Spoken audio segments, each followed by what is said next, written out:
Hey, what's up, everybody? Okay, so, um, I talked to Enrique Musladino last night, and him and I just laughed for hours. He was part of the original clique that I hung out with in Bloomfield, New Jersey in the 80s. But for those of you that can maybe relate, I worked at the 7-Eleven on Broad and Bay in Bloomfield from 10 at night till 6 in the morning. And a lot of people always post about Walmart crazy people. Yeah. 7-Eleven on Broad and Bay at 3 o'clock in the morning makes Walmart look like beginners. Now, I'm going to say this was 1983, 84, and I was still going to school, and I was still working overnight, and I was still doing all this stuff. But there was this drug that I can only relate to Quaaludes, and I've never done Quaaludes, but I've done documentary films and all these other things, so I know what Quaaludes are. But there were these things called hits, and it was Emperor 4s and USVs, to the best of what I can remember.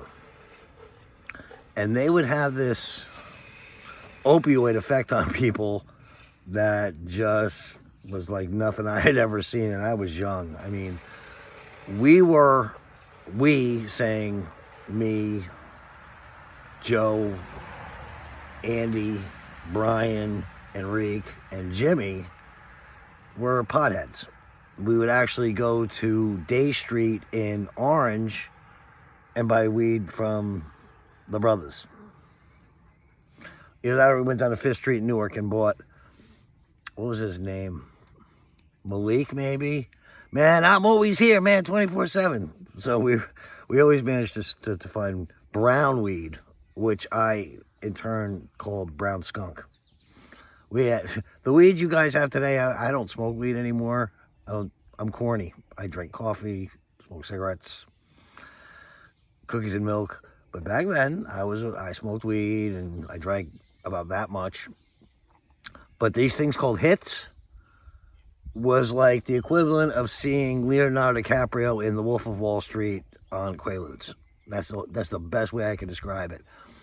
And I don't want to put anybody on blast or talk about the dead or, disrespect anybody. But they all seem to have came out of this one bar called Stadium, which was on Broad Street across from CVS. It was almost on the way to the Nevada Diner, on your way going south on Broad and Bay. They loved this bar called Stadium for whatever reason. But they would come into 7-Eleven at 2, 3 o'clock in the morning, hitted out of their minds. I'm talking about like, grown scary men who will stand, and now 7-Eleven at the time kept all their kinds of cigarettes in this big cube, in this big acrylic cube in front of the register. I would literally be standing right there like this, staring at you, watching these hitheads try to steal cartons of cigarettes right in front of me. And I'd be like, hey man, what are you doing? And they're like, what?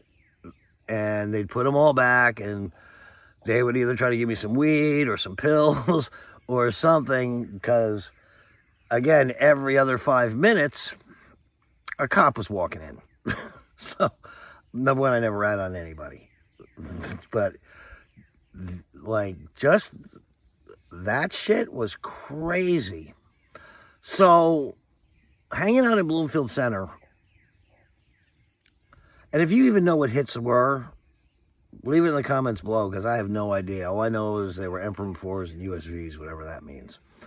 But hanging out in Bloomfield Center, they had Watchessing Park, I believe it was called, and the Half Moon, and then the wind tunnels. And I hung out at the wind tunnels once or twice. It wasn't for me. But this clique used to sell joints at the Half Moon in that park. and they sold 3 joints for $5. And I thought it was the most capitalist thing back then. I mean, we're talking like 83, 84. And the quality of marijuana back in the early 80s, I mean, we had stems bigger than our arms. I mean, joints were exploding from all the seeds that we had to roll up in this weed. And it was so much fun back then. But this was pre-heroin craze. And just on a very sad note, I left and came back 10 years later, and the epidemic had hit Bloomfield and ruined it. That's how we knew the 80s was over. And I don't even know about a lot of people, but New Year's Eve of 89 going into 90, it's like the whole world got upside down and shook like Underdog. So that's my quick version of the story today. But there was never anything crazy bad going on. It was that older generation, you know. And I'd see him at the feed bag. And if you remember the feed bag, that was always like another little seedy place. But maybe we should talk about seedy places. So there was Stadium. Ooh, that was gross, right? So I'll say this now. When Heartbreakers Go-Go opened up, it was a go-go bar called Heartbreakers, and it was next to the Electric Circuit. Oh, I know what I was going to talk about, but I'll talk about this first. They had these, and we were kids. We weren't getting into a strip club. Oh, I got a lot of things I want to talk about today. As a matter of fact, it's all coming back to me.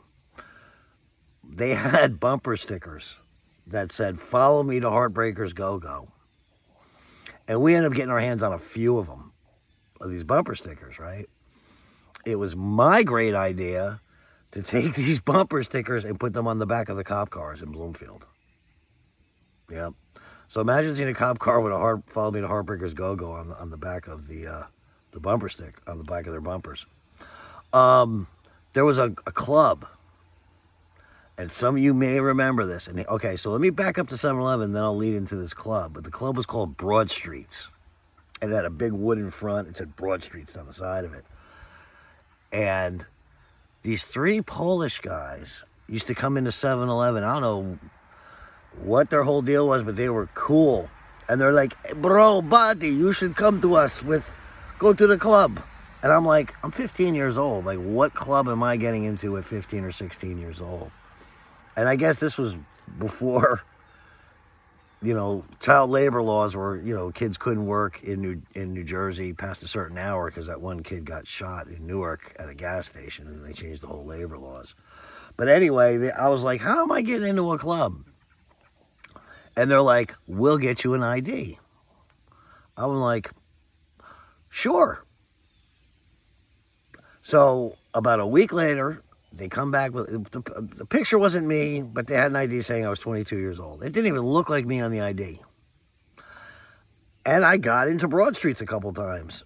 And I had a couple of drinks and played a little pool. And it was just like, it looked to me, if you've never been in Broad Streets, the nights that I went, it looked like a bad 70s high school reunion. But it was kind of cool, you know? And I had never been, but I know Phil Denoya owned the Jetty on Bloomfield Avenue by the Oak Tavern.